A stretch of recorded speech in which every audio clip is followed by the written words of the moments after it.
to the PAD podcast. I'm Shafir Ahmad, your host, with new exciting episode. So stay tuned in.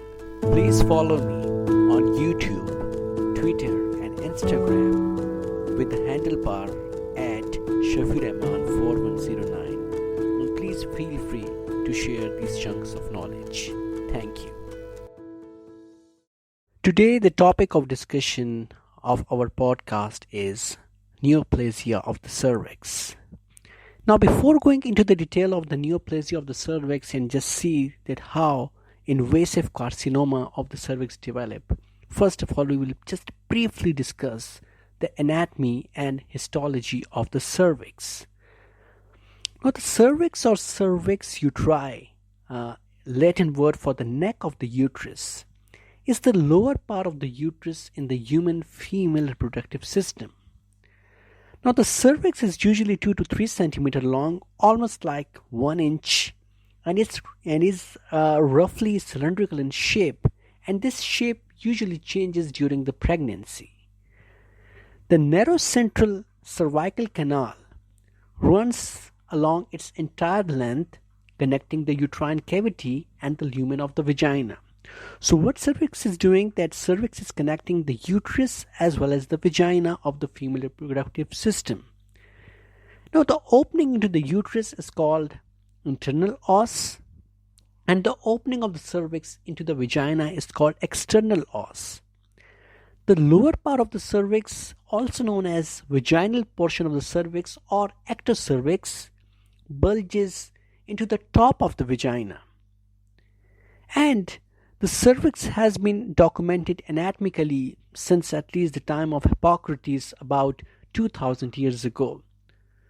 So it's present in the literature quite from a long time.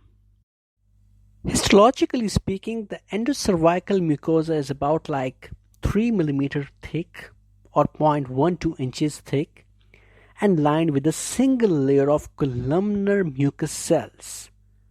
So it's having the presence of columnar mucous cells that contains numerous tubular mucous glands and which empty viscous alkaline mucus into the lumen of the cervix. However, the ectocervix, that's the portion of the cervix present near the vagina, is covered with non-keratinized stratified squamous epithelium, which usually resembles like the squamous epithelium lining the vagina. The junction between these two types of epithelia is called squamocolumnar junction, which is the very important zone for neoplasia of the cervix, and it's also known as a transformation zone. So at this very area, you can expect the cervical cancers to emerge out. Now, underlying both types of epithelium is a tough layer of the collagen, and the mucosa of the endocervix is not shed during menstruation, and the cervix has more fibrous tissue including collagen and elastin than the rest of the uterus. Now, what happens in prepubertal girls? The functional squamocolumnar junction is present just within the cervical canal. Upon entering puberty, due to hormonal influence and during pregnancy, the columnar epithelium extends outward over the ectocervix as the cervix everts. Hence, this also causes the squamocolumnar junctions to move outward onto the vaginal portion of the cervix, where it is exposed to acidic vaginal environment. Now, what happens when the environment becomes acidic? So the exposed columnar epithelium can undergo the physiological metaplasia and change its cell type to a tougher metaplastic squamous epithelium within days or weeks, which is very similar to the original squamous epithelium when it will become mature. The new squamocolumnar junction is therefore internal to the original squamocolumnar junction, and the zone of the unstable epithelium between the two junctions is called transformation zone of the cervix. And histologically, the transformation zone is generally defined as the surface squamous epithelium with surface columnar epithelium or stromal glands and crypts, or both of them. Now, most tumors of the cervix are of epithelial origin and are caused by oncogenic strains of DNA virus called human papilloma virus or HPV. Now, as previously discussed, that during development, the columnar mucus secreting epithelium of the endocervix is joined to the squamous epithelium covering of the exocervix at the cervical os. Now, with the onset of puberty, the squamocolumnar junctions undergo eversion, causing columnar epithelium to become visible on the exocervix. The exposed columnar cells, however, eventually undergo squamous metaplasia, forming a region called the transformation zone. So why it was undergoing metaplasia? Because it was exposed to the acidic environment of the vagina. So that's why it had undergone towards the squamous metaplasia, that is changing into the cell type, and it will form a region which is called transformation zone. And this is the zone in which cervical cancers emerges out due to infection of human papilloma virus.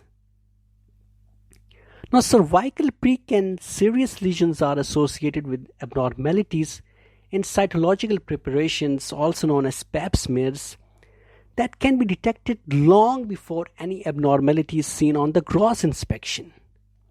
So, early detection of dysplastic changes or disordered growth is the rationale for the pap test, in which cells are scraped from the transformation zone and examined microscopically under the microscope. So to date, the pap smear remains the most successful cancer screening test that has been ever developed, and in the United States, pap screening has dramatically lowered the incidence of invasive cervical tumors to about 12,000 cases annually, with a mortality of about 4,000 per year. In fact, cervical cancer no longer ranks among the top 10 causes of the cancer deaths in the United States. But paradoxically, the incidence of cervical intraepithelial neoplasia, which we will discuss shortly, that what cervical intraepithelial neoplasia is and when we will compare it with cervical carcinoma. But just for the sake of understanding that CIN is basically a dysplastic change and it is reversible in most of the instances as compared to the cervical carcinoma, which is irreversible. So the incidence of cervical intraepithelial neoplasia has increased to its present level of more than 50,000 cases diagnosed annually. And increased detection has certainly contributed to this, meaning that a lot of pap smears are going on for the screening test. So that's why pap smear are usually diagnosing this dysplastic growth way before it converts into the full-blown cervical carcinoma. So recently there was a development of quadrivalent human papilloma virus vaccine for subtypes 6, 11, 16 and 18. And it seems to be very effective in preventing HPV infection, and which is expected to greatly lower the frequency of genital warts and cervical cancers associated with these HPV serotypes. And despite the efficacy of these vaccines, the vaccine does not supplant the need for routine cervical cancer screening, because this vaccination is not available for all of the subtypes of the HPV.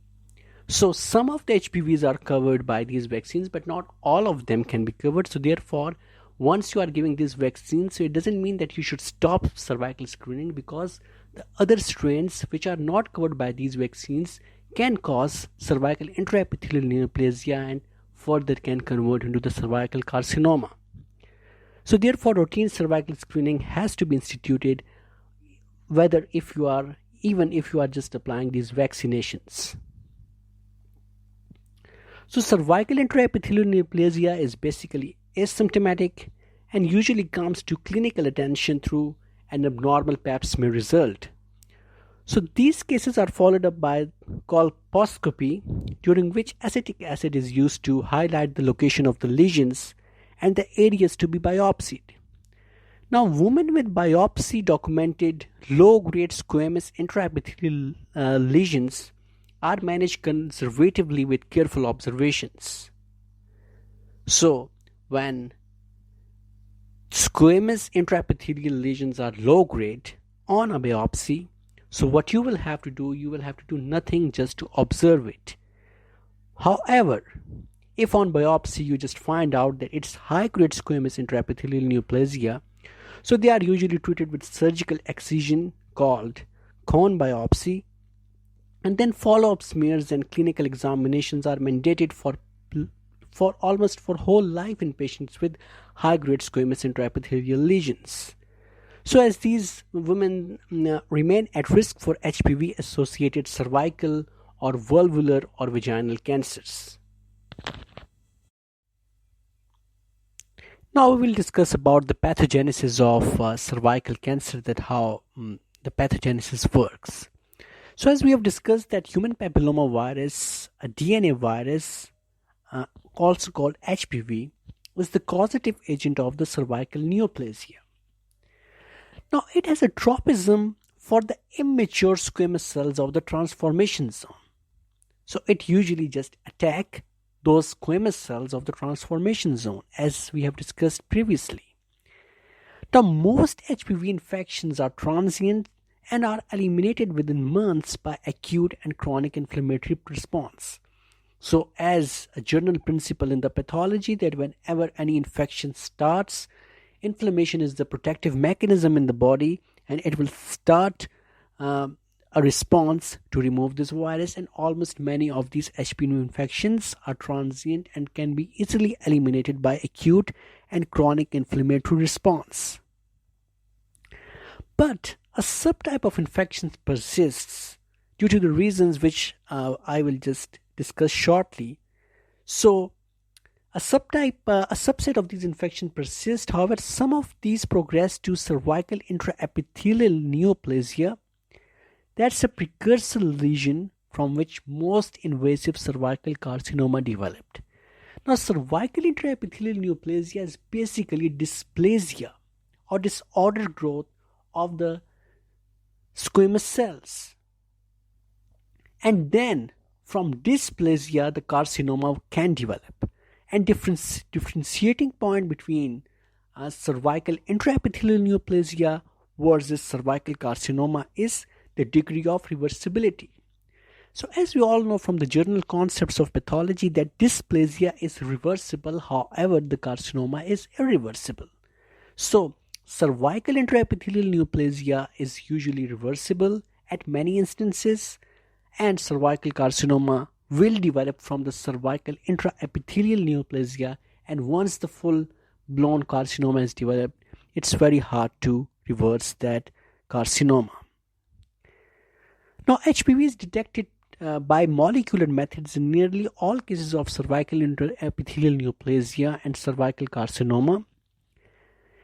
Important risk factors for development of CIN or cervical intraepithelial neoplasia and invasive carcinoma thus are directly related to HPV exposure and include: first, early age at first intercourse, which is very important. Then, if a female is having multiple sexual partners. Third, if male partner with multiple previous sexual partner. And then fourth one is the persistent infection by high risk strains of papillomavirus.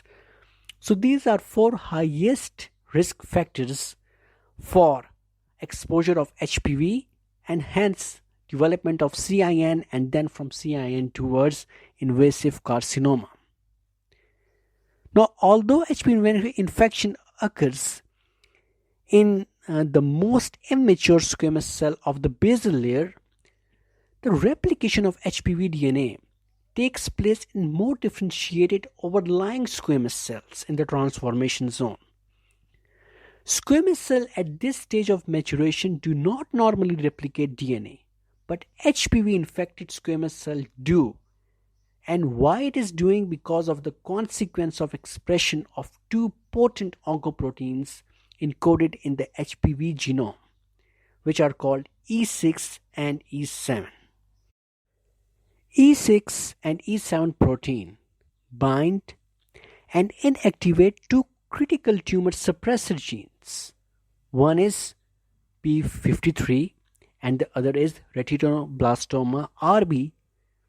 And in doing so, what they are doing is they're promoting the growth and increased susceptibility to additional mutations due to these growths. And hence, the more the cell is growing, the more is the chances of developing the mutations and the more chances to develop into carcinoma. So E6 and E7s are the oncoproteins which are encoded in the HPV genomes, and what they are doing that they are inactivating the tumor suppressor genes like p53 and retinoblastoma RB.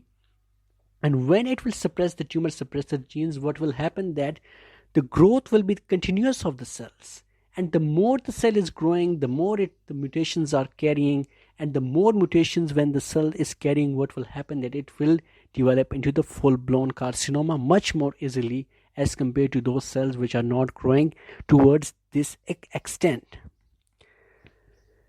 Recognized serotypes of HPV can be classified as high risk or low risk types based on their propensity to induce carcinogenesis. Now, high risk HPV infection is the most important risk factor for the development of CIN and carcinoma. Two high-grade HPV strains, type 16 and type 18, accounts for approximately 70% of cases of CIN and cervical carcinoma.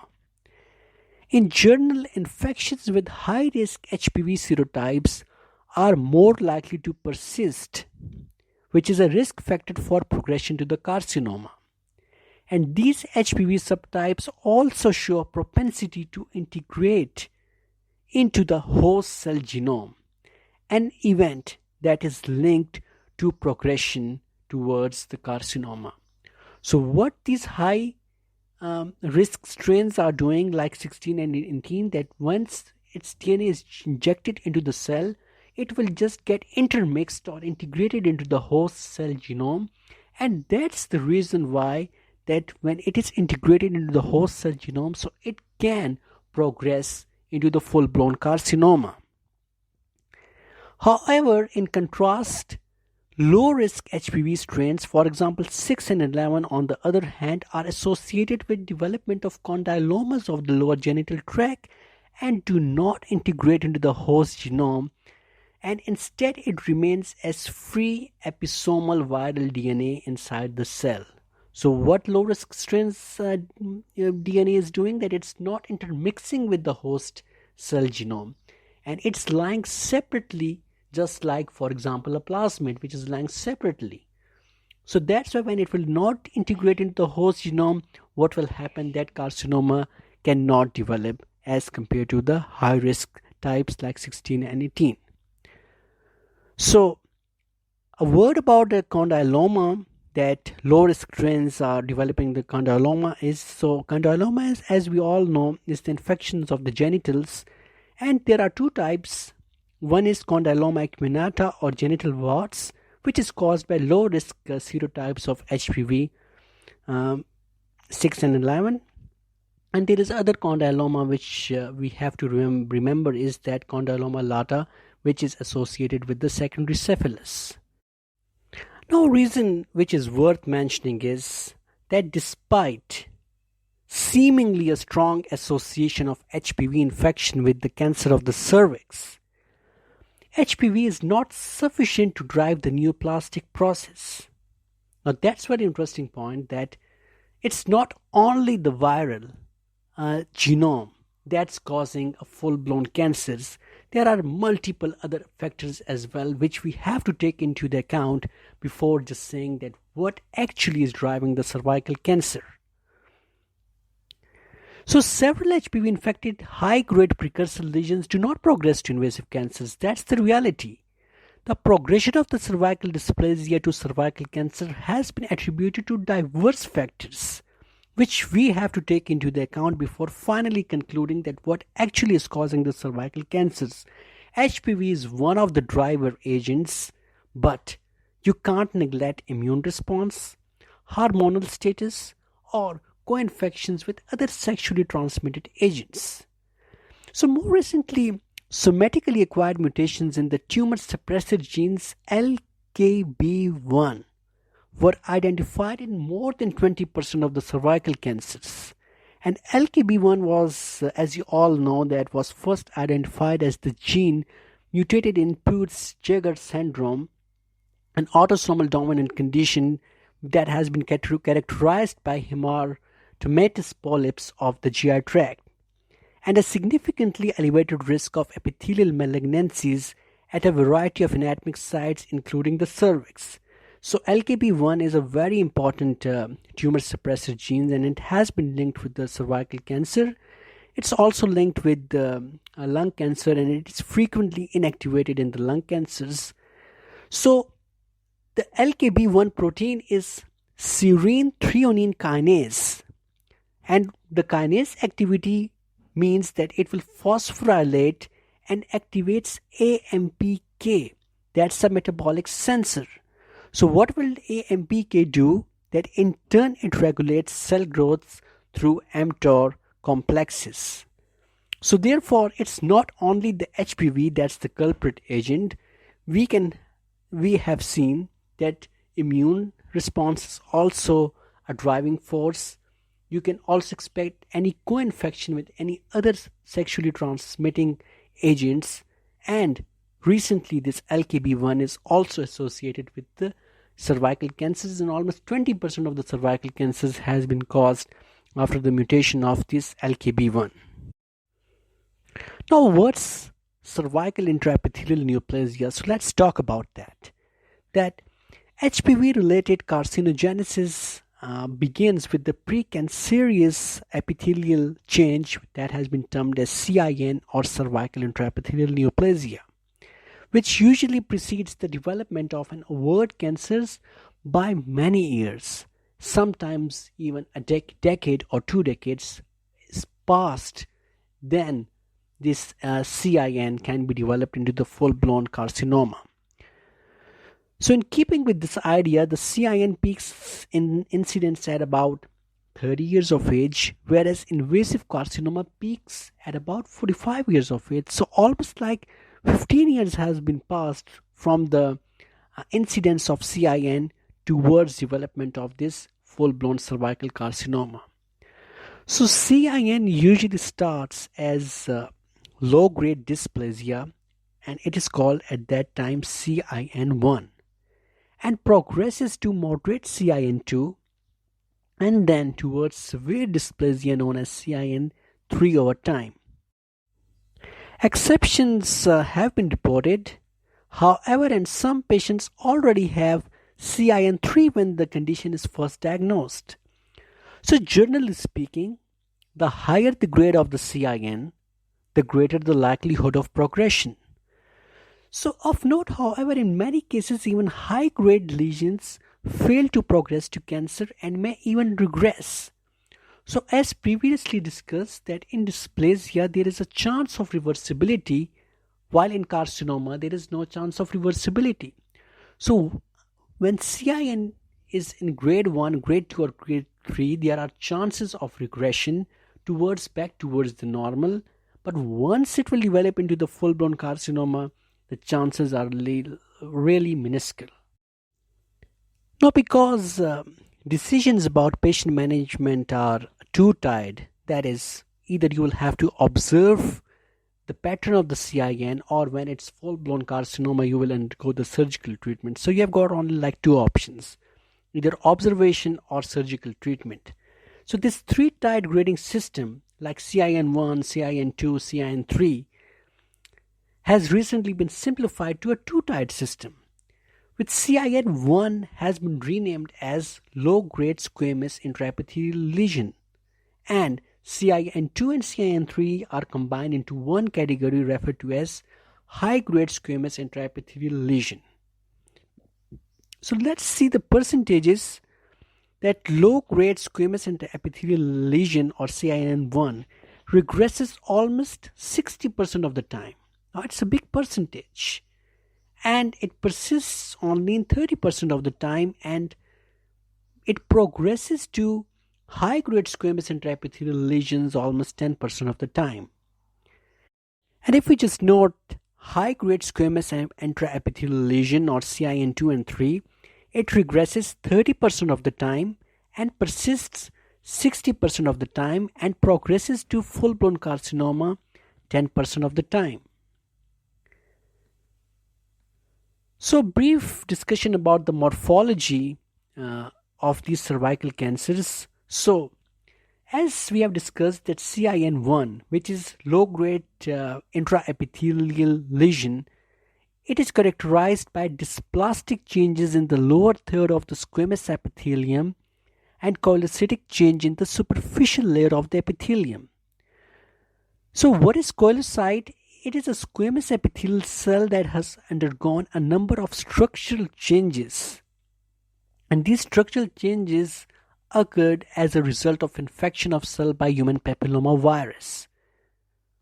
So identification of these coilocytes by pathologists can be useful in diagnosing various HPV lesions. So coilocytosis or coilocytic atypia are terms used in histology and cytology to describe the presence of coilocytes in specimen. Now coilocytes may have the following cellular changes. One, it will present with the nuclear enlargement almost 2 to 3 times greater than the normal size. There will be an irregularity of the nuclear membrane contour, creating a wrinkled or resinoid appearance. A darker than normal staining pattern in the nucleus, which is known as hyperchromasia, is also found in coilocytes, and a clear area around the nucleus known as perinuclear halo or perinuclear cytoplasmic vacuolization. So collectively, these type of changes are called cytopathic effect. Various type of cytopathic effects can be seen in many different cell types infected by many different viruses. So infection of cells with HPV causes the specific cytopathic effects seen in the coilocytes. So CIN1 is characterized by dysplastic or disordered changes in the lower third of the squamous epithelium and coilocytic changes, as we have discussed recently, in the superficial layer of the epithelium. In CIN2, the dysplasia will extend to the middle third of the epithelium and takes the form of delayed keratinocyte maturation.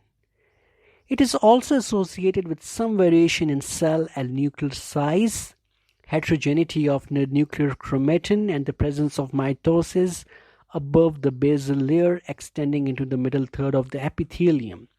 The superficial layer of the cells shows some differentiation and occasionally demonstrates the coilocytic changes that has been described previously. The next stage, CIN3, is marked by almost complete loss of maturation and even greater variation in the cell and nuclear size. Chromatin heterogeneity will be formed. There will be disordered orientation of the cells and maybe normal or abnormal mitosis will be seen. And these changes affect virtually all layers of the epithelium, and coilocytic change usually is absent in CIN3. So this was a word about morphology of the cervical intraepithelial neoplasia. Now we will discuss about invasive carcinoma of the cervix, which is the full-blown cancer. So what happens that, as we have discussed, that first of all we will develop cervical intraepithelial neoplasia type 1, then 2, then 3. Then there will be the carcinoma in situ, and when the metastasis will occur, we will say that it's the invasive carcinoma of the cervix. So there was the whole chain of events which were going around, starting from HPV infection, then clearing of that infection with the acute and chronic inflammation, and when it was persistent due to high-grade HPV and integration into the host genome, what happened there due to E6 and B7 oncoproteins, it was inhibiting these tumor suppressor genes like P53 and retinoblastoma, which caused progressive development of dead cells, and hence the mutations developed and the carcinogenesis occurred. So starting from CIN1, CIN2, CIN3, then carcinoma in situ, and then when it will start metastasis and just start building up into the other blood streams and other regions in the lymph nodes. So we will call it invasive carcinoma of the cervix. Now, the most common cervical carcinoma are squamous cell carcinomas, almost 75%, followed by adenocarcinoma and mixed adenosquamous carcinomas, almost 20%. There is also a very small percentage of invasive carcinoma of the cervix that are neuroendocrine carcinomas. And all of these type of carcinomas are caused by human papilloma virus. And of interest, the relative proportion of adenocarcinoma has been increased in the recent decades, and it owes to the decreasing incidence of the invasive squamous carcinoma and suboptimal detection of glandular lesion by the pap smear. So pap smear is good for detection of squamous epithelial changes, but these glandular changes can't be visualized by this pap smear. So that's why it is pap smear is preventing the incidence of squamous carcinoma, but the adenocarcinoma is keeping on rise because pap smear is not an effective tool to diagnose this adenocarcinoma. So squamous cell carcinoma has a peak incidence at the age of around 45 years, some 10 to 15 years after detection of precursor CIN. So we have a whole big window of like 10 to 20 years, almost 2 decades are present with us if we detect this CIN and when it will convert into the full-blown carcinoma. So it's a big window of protection. So as previously discussed, that progression of CIN to invasive carcinoma is variable and unpredictable and requires HPV infection as well as mutation in genes like LKB. So risk factors for progression include cigarette smoking, human immunodeficiency virus infection, and the later findings suggesting that immune surveillance has a role in holding CIN in check. So immune system regulation is also important, because once the immune system is weakened, so that's probably a very strong reason for this human papilloma virus infections to grow and convert into the neoplastic changes. So although risk factors may help stratify patients who are likely to progress from CIN to carcinoma, the only reliable way to monitor the disease course is with frequent physical examinations coupled with biopsy of any suspicious lesions. So invasive cervical carcinoma or cancer is most often seen in women who have never had pap smear or who have not been screened for many years. So in such cases, cervical cancer often is symptomatic, with patients coming to medical attentions for unexpected vaginal bleeding, leukorrhea, painful coitus, also known as dyspareunia or dysuria. And treatment is surgical by hysterectomy and lymph node dissection. Small microinvasive carcinoma may be treated with cone biopsy. And mortality is most strongly related to the tumor stage, and in the case of neuroendocrine carcinoma, to which cell type is developed. So most patients with advanced disease die as a result of local invasion rather than distant metastasis. So in particular, renal failure, which stems from obstruction of the urinary bladder and ureters, is the common cause of death in the cervical cancers. So association between hydronephrosis and cervical cancer is important to understand, because it's the hydronephrosis and ultimately which develops the renal failure is mostly a common cause of death in the cervical carcinoma. So lastly, we will discuss about the morphology of the invasive carcinoma of the cervix. As we have discussed, that it's the transformation zone that's a battlefield for the HPV virus. So invasive carcinoma of the cervix develop in the transformation zone and range from microscopic foci of stromal invasion to grossly conspicuous exophytic tumors. So tumors encircling the cervix and penetrating into the underlying stroma produce a barrel cervix, which can be identified by direct palpation. Extension into the parametrial soft tissues can affix the uterus to the surrounding pelvic structures. The likelihood of spread to pelvic lymph nodes correlates with the depth of tumor invasion and the presence of tumor cells in the vascular spaces. The risk of metastasis increased from less than 1% for tumors under 3 mm in depth to over 10% once invasion exceeds 3 mm in size. Now, with the exception of unusual tumors exhibiting neuroendocrine differentiation, which are uniformly aggressive in their behavior, cervical carcinomas are graded based on their degree of squamous differentiation. And this concludes our podcast related to cervical carcinoma. For further questioning related to the topic, feel free to email me at shafirehman@hotmail.com.